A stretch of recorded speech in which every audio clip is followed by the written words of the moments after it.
जय संविधान, जय भीम, महात्मा गांधी की जय, गोडसे मुर्दाबाद। देखिए, आज के तारीख में क्या ये कहना उचित होगा कि अपनी कमर की पेटी बांध लीजिए, मौसम खराब होने वाला है। मैं कोई भविष्यवाणी नहीं कर रहा हूं और मैं केवल जो संकेतक मिल रहे हैं, जो इंडिकेटर्स मिल रहे हैं, उनका विश्लेषण कर रहा हूं। भगवान करे ऐसा ना हो, मौसम खराब ना हो और जो ये हवाई जहाज हिचकोले खा रहा है उससे निकल जाए और कोई समस्या ना हो। लेकिन मैं केवल जो इवेंट्स घट रहे हैं उनका विश्लेषण कर रहा हूं। और ये जो इंडिकेटर्स हैं ये विदेशी जगहों से भी आ रहे हैं और देश के अंदर से भी आ रहे हैं। इसका इंटरप्रिटेशन करते हैं।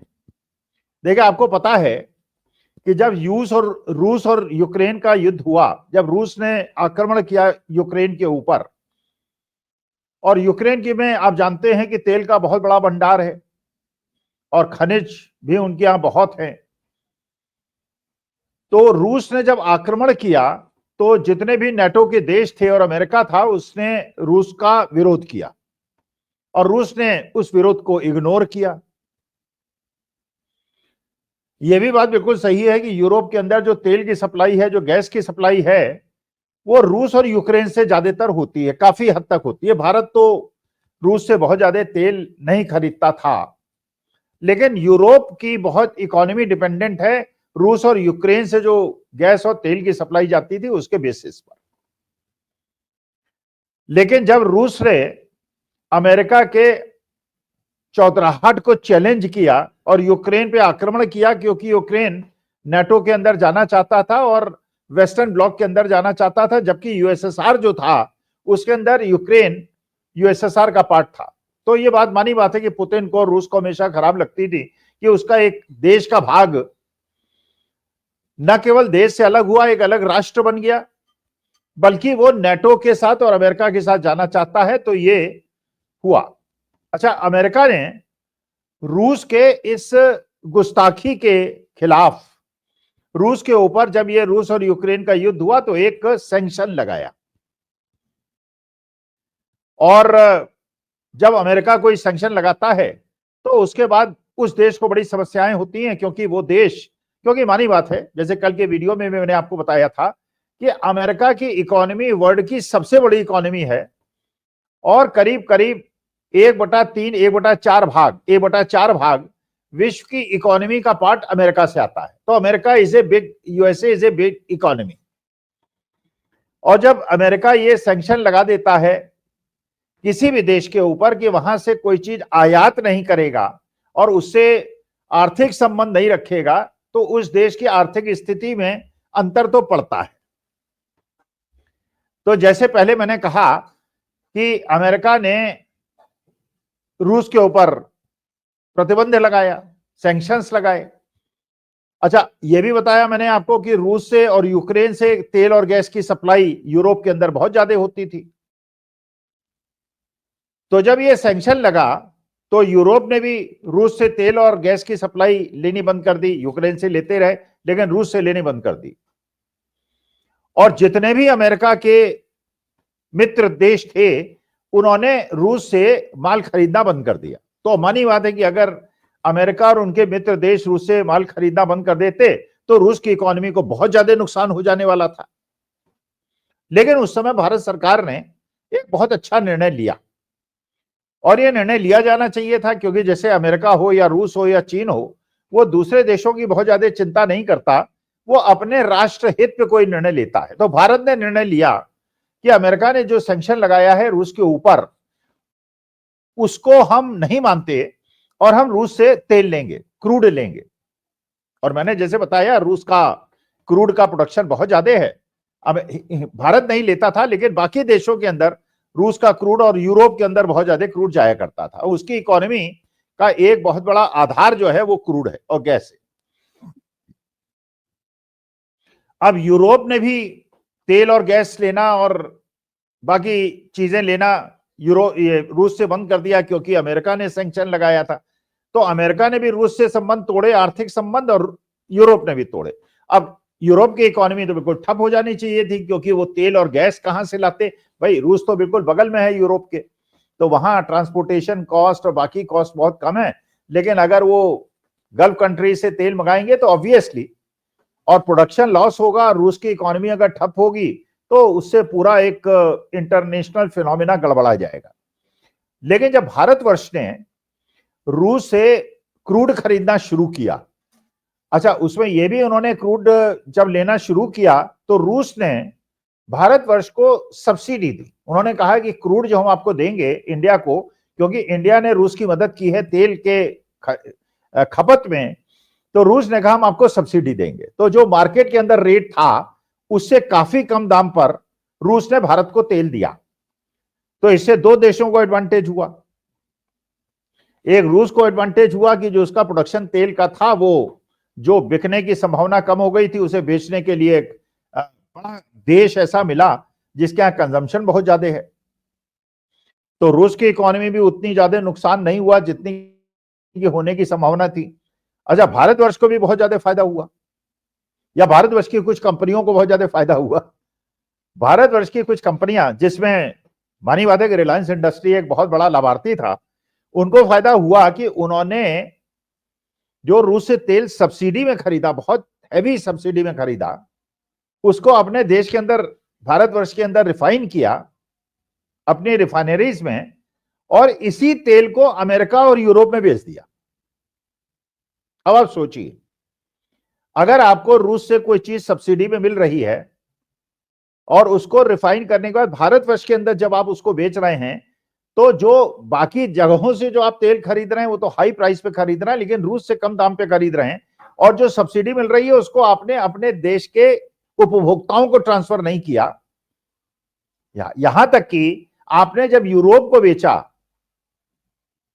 तो यूरोप को भी उसी दाम पे बेचा जिसमें बाकी देश बेचा करते थे। तो फायदा किसको हुआ? सबसे ज्यादा भारतवर्ष की कंपनियों को हुआ, जिसमें रिलायंस इंडस्ट्री एक बहुत बड़ी कंपनी है, और रूस को हुआ। तो ये तो पहले की घटना है जब ये सैंक्शन अमेरिका ने पहले लगाए थे।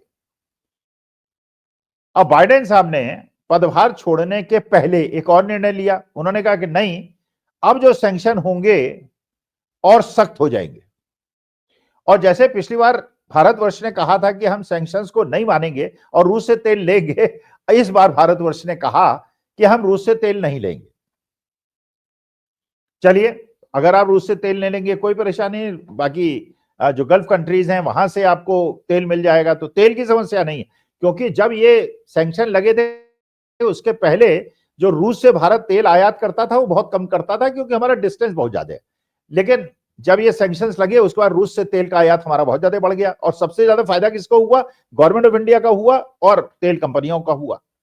गवर्नमेंट ऑफ इंडिया का कैसे हुआ कि गवर्नमेंट ऑफ इंडिया ने कहा हम विंडफॉल टैक्स लगाएंगे, क्योंकि रिलायंस जैसी कंपनियों को जब इतना हैवी प्रॉफिट हो रहा है कि हाई सब्सिडी पे वो तेल मंगा रहे हैं और उसी दाम पे बेच रहे हैं जिसपे बाकी लोग बेच रहे हैं, तो उन्होंने विंडफॉल टैक्स लगा दिया, कभी बढ़ा दिया कभी घटा दिया, वो अपने हिसाब से करते रहे। और रिलायंस इंडस्ट्री को इसमें बहुत ज्यादा, क्योंकि आप जानते हैं कि रिलायंस इंडस्ट्री का जो टोटल कॉर्पस है, जो उसका टोटल बिजनेस मॉडल है, उसमें कहने के बावजूद कि उसके अंदर ऑयल एंड गैस है, टेलीकम्युनिकेशन है, फाइनेंस है और रिटेल है, लेकिन उसका जो सबसे बड़ा कंट्रीब्यूटर है वो तेल ही है।